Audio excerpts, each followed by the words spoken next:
Well, my name is David Bennett. Until last summer, I was worldwide chairman of Sotheby's Jewellery division, and this is Daniela Mascetti.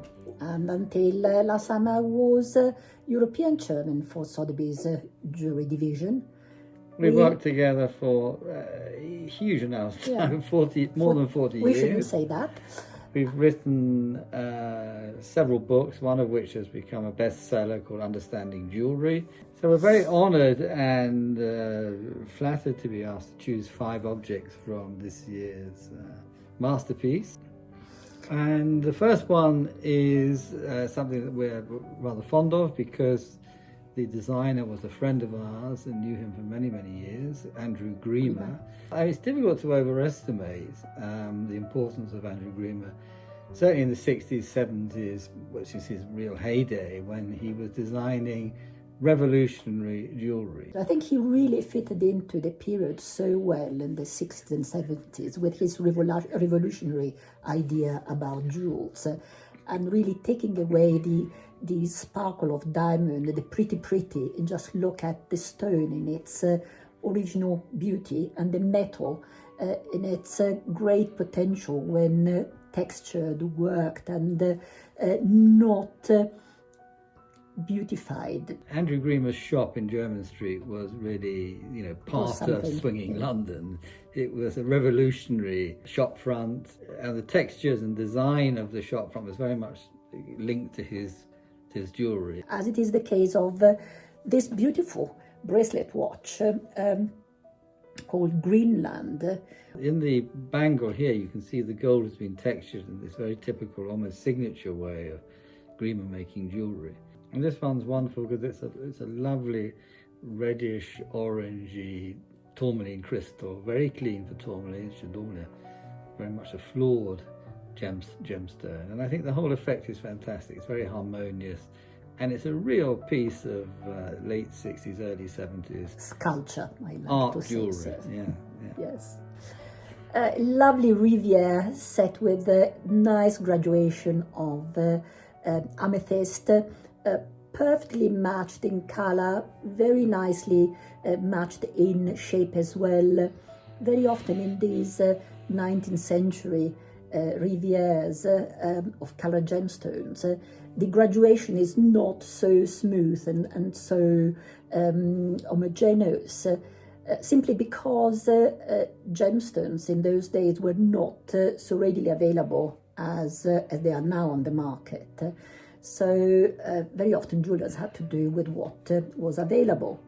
In this case, I think wonderful material, sort of nice and rich in color. A Riviere is a way of making a necklace which is basically a line of graduated gemstones. It's a very wearable necklace, very fashionable nowadays, and it's come back in its own. These stones may be either Brazilian or Russian.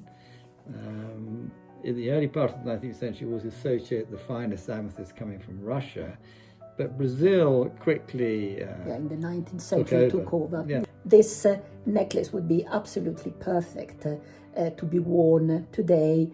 And as I'm a great lover of color, I wouldn't put it on black or white. I would just put it on red or orange, just to have a nice contrast. So the third jewel we've chosen is this beautiful turquoise, sapphire and diamond butterfly brooch by Van Cleef & Arpels, dated in the early 1950s. What's interesting about it has all the features of this new design of post-war jewellery. And so during the 1940s, jewellers began to experiment quite widely with coloured stones and gold. Coloured stones were restricted during the war because of the shipping and everything else.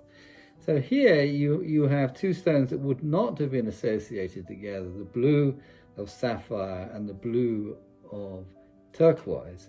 And yet, by the early 1950s, it was becoming quite popular, wasn't it? I love the 2 stones together. I think it's really brilliant. And what you said, the contrast of color, what is very good in this brooch is that the turquoise still retain the turquoise blue color. They haven't been, sort of changed color. They haven't turned greenish, as sometimes it is the case with the turquoises that have been touched and loved too much by the owner.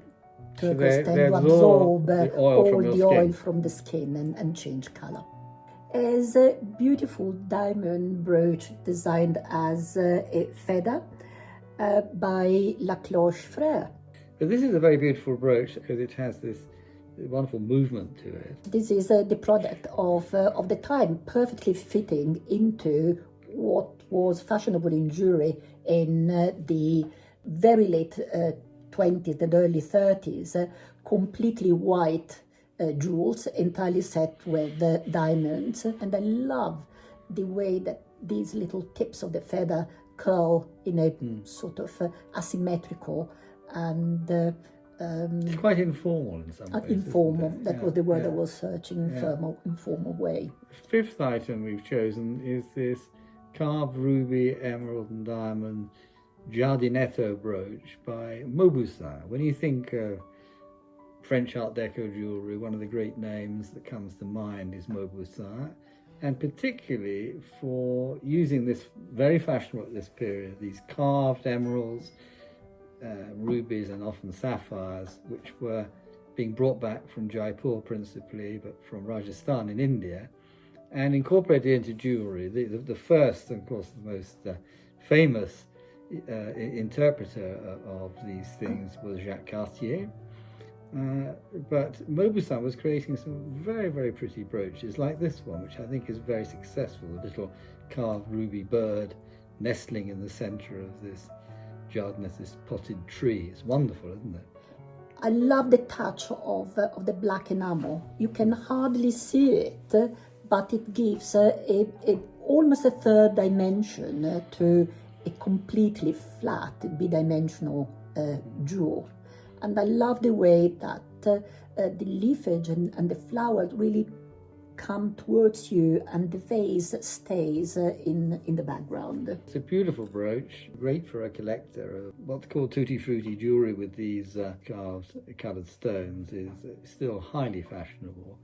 And they're relatively rare items, you know, they're difficult to find.